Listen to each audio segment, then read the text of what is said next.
तभी एक और लकड़हारा आया और मुखिया से बोला, अरे हाँ, मैंने देखा कि शंभू लकड़ियां काट रहा था। पीछे एक सुंदर लड़की आई और शंभू से बात करने लगी। फिर वो सुंदर लड़की उसे मायावी जंगल की ओर ले गई। मैंने शंभू को बहुत आवाज लगाई, ए शंभू मत जा मत जा, लेकिन धात तेरे की उसने एक्को आवाज ना सुनी मेरी। ऐसा लगा मानो शब्द उसके कान तक पहुंच ही नहीं रहे थे। उसके बाद फिर शंभू वापस नहीं आया। काफी दिन बीत गए पर शंभू वापस नहीं लौटा। धीरे धीरे हरियापुर गांव के अन्य लकड़हारे भी लापता होने लगे और जब भी कोई गायब होता तो यही खबर आती कि उसे एक सुंदर लड़की के साथ देखा गया, जिसने उसे जंगल में ले जाकर फिर वापस नहीं आने दिया। धीरे धीरे गांव में डर फैल गया। एक दिन मुखिया चौपाल पर इस विषय पर चर्चा कर रहा था। आदित्य वहां पहुंचा। देखिए, हम सब लोग बहुत चिंतित हैं। गांव के कई निवासी गायब हो चुके हैं। हाँ, लेकिन अब चर्चा करने से कुछ नहीं होगा मुखिया जी। हमें राजमहल जाकर राजा विक्रम से दो टूक बात करनी होगी। या तो वो राजपद त्याग दें या फिर अपनी प्रजा पर ध्यान दें। ऐसे पत्थर की मूरत बनकर रहने से क्या होगा? हमारे यहाँ से कई लोग गायब हो रहे हैं। कौन जिम्मेदार है इसका, बताइए भला। शांत हो जाओ आदित्य, शांत। वैसे तुम ही कई बार राजा विक्रम के पास जा चुके हो। तुम अपने गांव की समस्या लेकर अब एक बार फिर से क्यों नहीं जाते हो? ठीक है, कल मैं अपनी बहन के कुछ आभूषण बनवाने के लिए राज्य जाऊंगा। वहीं पर राजा विक्रम से भी बात करूंगा। ठीक है। अगले दिन आदित्य अपनी बहन राधा को लेकर बैलगाड़ी से राज्य की ओर रवाना हो गया। अब बैलगाड़ी जंगल के पास पहुंची तो अचानक बैल बेकाबू हो गए और मायावी जंगल की ओर भागने लगे। आदित्य ने उन्हें रोकने की भरपूर कोशिश की पर बैल नहीं रुके। राधा डर गई। भैया, ये क्या? बैल तो बेकाबू होकर किसी दिशा में दौड़ रहे हैं। ऐसा लग रहा है जैसे ये किसी के सम्मोहन में हो। कुछ ही देर में बैल मायावी जंगल के घने वृक्ष के सामने रुक गए। तभी एक लड़की की आवाज आदित्य और राधा के कानों में टकराई। तुम चाहे कितनी भी कोशिश कर लो, तुम्हें यहाँ आना ही होगा। अचानक वृक्ष से तेज रोशनी निकली और वही सुंदर लड़की बाहर आई। उसने तुरंत राधा का हाथ पकड़ लिया और राधा को वृक्ष की ओर खींच लिया। रोशनी फिर प्रकट हुई और लड़की राधा को लेकर वृक्ष के अंदर गायब हो गई। हाँ, राधा राधा राधा!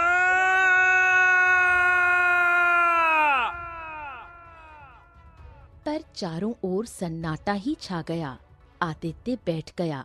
उसकी आंखों में आंसू भर आए। मैं क्या बोलूं, मैं कितना भागा हूँ, कितना भागा। मेरी बहन मेरी आंखों के सामने से गायब हो गई और मैं कुछ न कर पाया। कुछ देर रोने के बाद आदित्य उठ खड़ा हुआ। वो वृक्ष की ओर गुस्से से घूरते हुए बोला, देख, तू चाहे जैसा भी मायावी वृक्ष हो, पर मैं अपनी बहन इतनी आसानी से तेरे हवाले नहीं करूंगा। मैं उसे खींचकर यहाँ से वापस लेकर आऊंगा। तभी आदित्य के कानों में एक आवाज टकराई। इतना आसान नहीं है। अगर तुम अपनी जान की बाजी लगा सकते हो, तभी अपनी बहन को इस मायावी वृक्ष के अंदर से ला सकते हो और इन रहस्यमयी घटनाओं को रोक सकते हो। आदित्य जैसे ही पीछे पलटा तो एक बूढ़ी औरत उसे घूर रही थी। तुम कौन हो? समझ लो, मैं तुम्हारी मददगार हूँ। लेकिन मैं तुम पर विश्वास कैसे कर लूं? क्योंकि इसके अलावा तुम्हारे पास कोई चारा नहीं है। देखो, मेरी बात गौर से सुनो।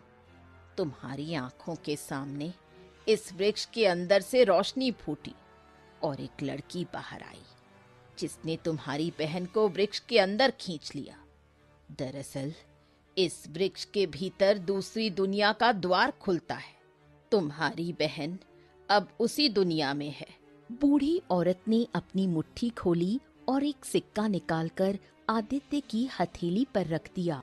ये सिक्का तुम्हें उस दूसरी दुनिया के द्वार तक पहुंचा सकता है, लेकिन याद रखना, वहां पर जो कुछ भी देखोगे उसे बदल नहीं पाओगे। पहले जाकर देखो, सारी सच्चाई जानो, फिर लौट आना। पर वापस कैसे जाऊं मैं वापस? अच्छा सवाल है। जब वापस आना चाहो तो इस सिक्के को कसकर दबा लेना। ऐसा करते ही तुम वृक्ष से बाहर आ जाओगे। लेकिन अगर ये सिक्का तुमने दूसरी दुनिया में खो दिया तो फिर कभी लौट नहीं पाओगे। आदित्य गहरी सोच में डूब गया और बोला, ठीक है, अपनी बहन के लिए मैं ये जोखिम उठाने के लिए तैयार हूँ। ठीक है। इतना कहकर आदित्य मायावी वृक्ष के सामने गया और सिक्का कसकर पकड़ लिया।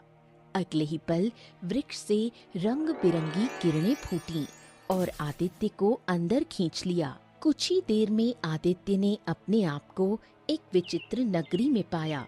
चारों ओर सन्नाटा पसरा था। दूर एक किला दिखाई दिया और आदित्य उसकी ओर चल पड़ा। किले में पहुंचते ही उसने देखा उसकी बहन राधा फूट फूट कर रो रही थी। वही सुंदर लड़की जिसने वृक्ष से निकलकर राधा को अंदर खींचा था, उसे चुप करा रही थी। ओ, तो तुम ही हो जिसने मेरी बहन को अंदर खींच लिया था। तुम ही हो ना? राधा ने जैसे ही अपने भाई को देखा, वो रोते रोते उसके गले लग गई। सिर्फ तुम्हारी बहन को ही नहीं, बल्कि तुम्हारी दुनिया से जितने लोग गायब हुए हैं, उन सबको मैं ही मायावी वृक्ष के भीतर खींच कर लाई हूँ। आदित्य चौंक पड़ा। हो, तो ये बताओ, तुम ऐसा कर क्यों रही हो? मेरा नाम चंद्रलेखा है। ये नाम मुझे यहाँ की जादूगरनी ने दिया। सच बताऊं तो ये सब कुछ मैं अपनी मर्जी से नहीं कर रही। जादूगरनी मुझे सम्मोहित कर देती है, फिर मुझे कुछ याद नहीं रहता। जब होश आता है तो मेरे सामने तुम्हारी दुनिया का कोई मनुष्य खड़ा मिलता है। जादूगरनी उसे पकड़कर ले जाती है और मैं फिर बेहोश हो जाती हूँ। तो इसका मतलब जादूगरनी अभी आने वाली है? हाँ, कुछ ही देर में वो तुम्हारी बहन को उठा ले जाएगी। और वो बाकी के मनुष्यों का करती क्या है? वो उन्हें मारकर शैतान को बलि चढ़ा देती है। अमर होने का प्रयास कर रही है। आज पूर्णिमा की रात है, बहुत खास रात। आज वो तुम्हारी बहन की बलि देने वाली है। लेकिन सच मानो, वो जादूगरनी बहुत ही शक्तिशाली है। तुम उसका मुकाबला नहीं कर सकते। तभी वहां विचित्र आवाजों का शोर गूंजा। चमगादड़ों के झुंड ने अपने पंख फड़फड़ाए और किले की दीवारें कांपने लगीं। हाँ, जादूगरनी आने वाली है। तुम्हें यहाँ से जाना होगा, नहीं तो तुम भी वहीं मारे जाओगे। राधा भयभीत आंखों से अपने भाई को देखने लगी। बहन राधा, तू बिल्कुल चिंता मत कर। मैं तुझे कुछ भी नहीं होने दूंगा। मैं वापस आऊंगा, मेरा वादा है तुझसे। इतना कहकर आदित्य ने सिक्का कसकर दबा लिया। अगले ही पल रंग बिरंगी किरणें निकलीं और आदित्य अचानक एक अंधेरी गुफा में जा पहुंचा। और जैसे ही उसने सांस ली, उसे लगा मानो किसी ने बाहर खींच लिया हो। आदित्य ने आंखें खोली। वो फिर से मायावी वृक्ष के बाहर खड़ा था। बूढ़ी औरत रहस्यमयी नजरों से उसे देख रही थी। आदित्य बूढ़ी औरत को देखकर वृक्ष के अंदर की सारी घटना बताता है। जानते हो चंद्रलेखा कौन है? कौन है? राजा विक्रम की वही पुत्री जो परसों पहले इस वृक्ष के अंदर गायब हो गई थी, जिसे इस वृक्ष के अंदर से किसी ने पकड़कर खींच लिया था। ये सुनकर आदित्य चौंक गया। क्या बात कर रहे हो? क्या आप सच कह रही हैं? वो राजा की बेटी है?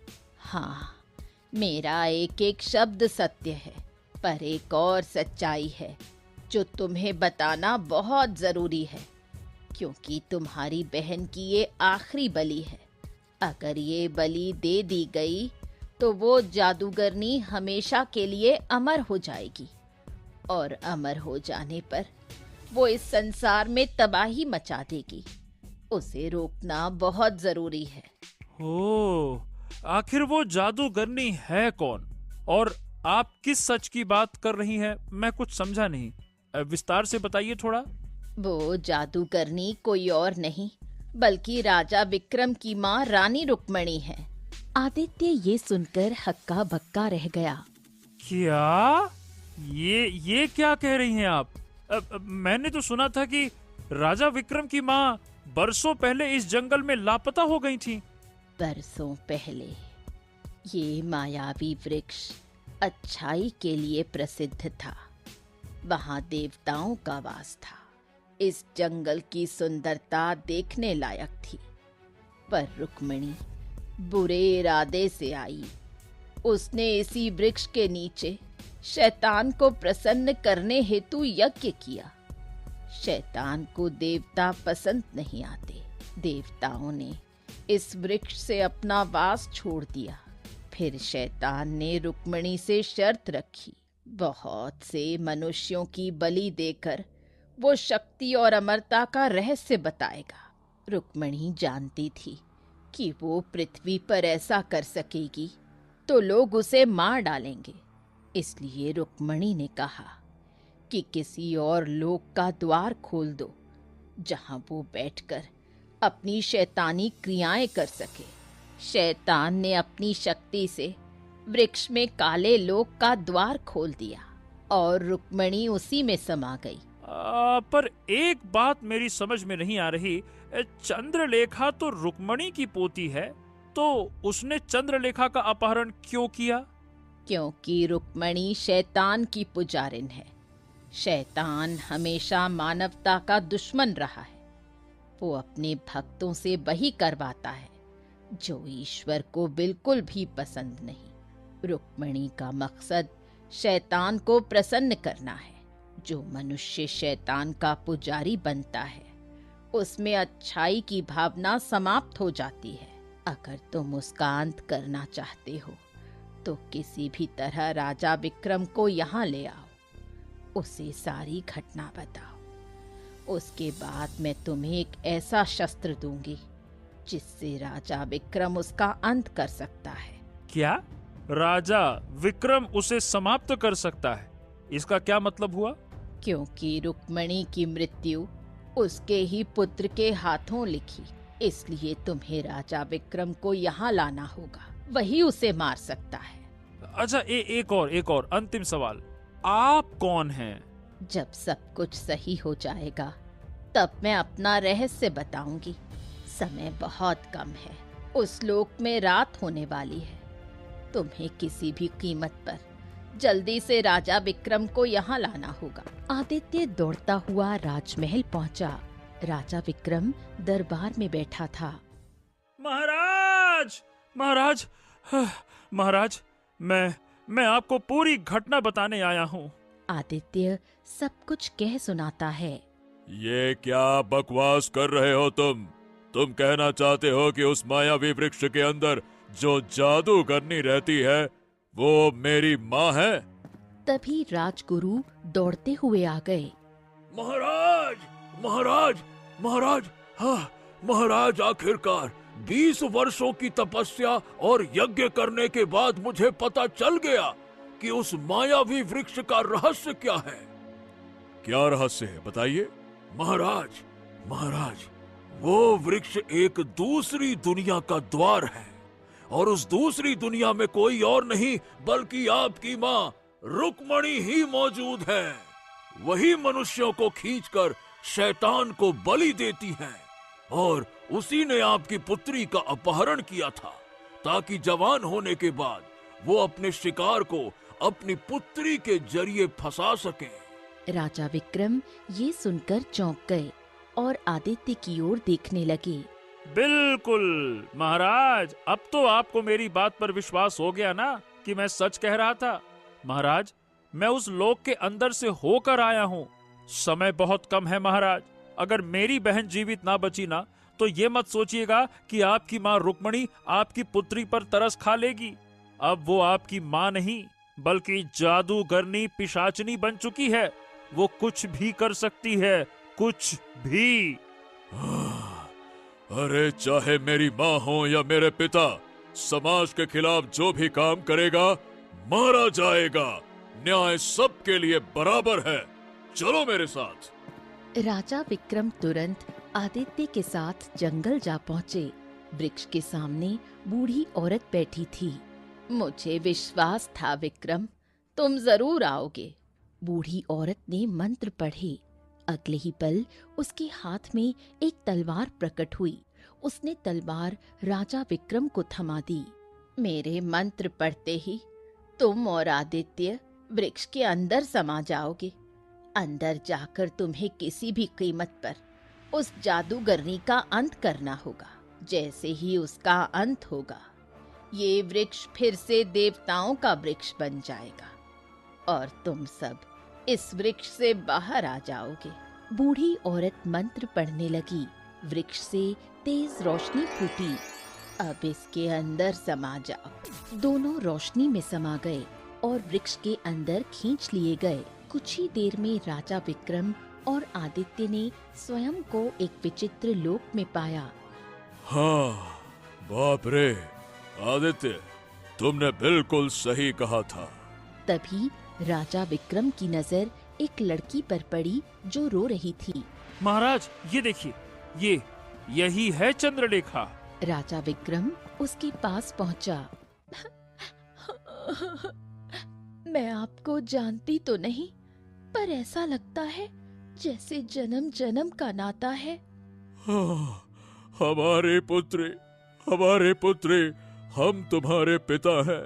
तुझे अपने गोद में उठाने का अवसर भी हमको ना मिला। पर चिंता मत कर बेटी, अब हम आ गए हैं और हम तुम्हें बचा कर ले जाएंगे। चिंता मत कर। चंद्रलेखा पिता से लिपट गई। यहाँ से कुछ दूर एक खंडहर है, वही जादूगरनी का वास है। जल्दी चलिए, उस लड़की की जान खतरे में है। तीनों खंडहर की ओर बढ़ गए। खंडहर में बूढ़ी स्त्री मंत्र पढ़ रही थी।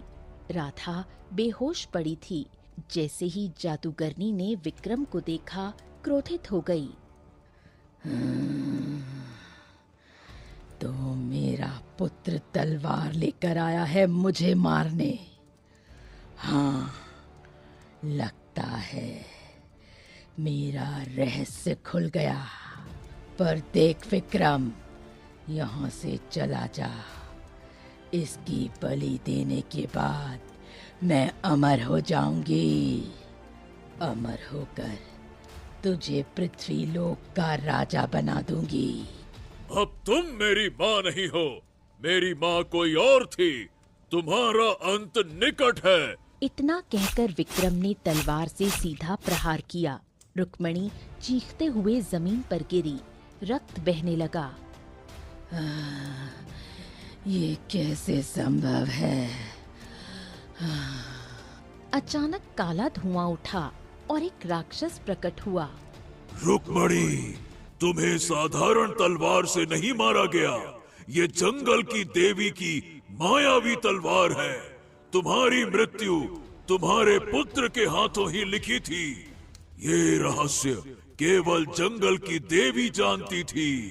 ये कहकर राक्षस गायब हो गया। अगले ही पल रुक्मणी का शरीर आग की लपटों में जलकर राख हो गया। अगले ही क्षण आदित्य, विक्रम और चंद्रलेखा वृक्ष से बाहर आ गए।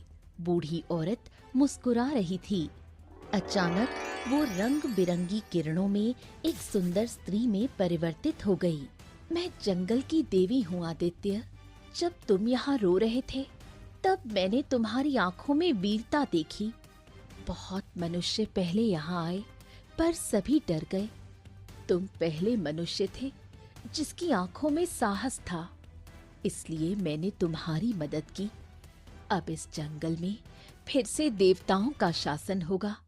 बुराई का अंत हो चुका है। ये कहकर वो देवी रंग बिरंगी किरणों में विलीन हो गई। राजा विक्रम अपनी पुत्री चंद्रलेखा को महल ले गया। उसने आदित्य को धन देकर सम्मानित किया। आदित्य ने अपनी बहन राधा का विवाह धूमधाम से किया। मायावी वृक्ष का रहस्य खुल चुका था और शांति स्थापित हो गई। तो दोस्तों, कहानी कैसी लगी कमेंट बॉक्स में जरूर बताइए। चैनल को जरूर सब्सक्राइब कीजिए।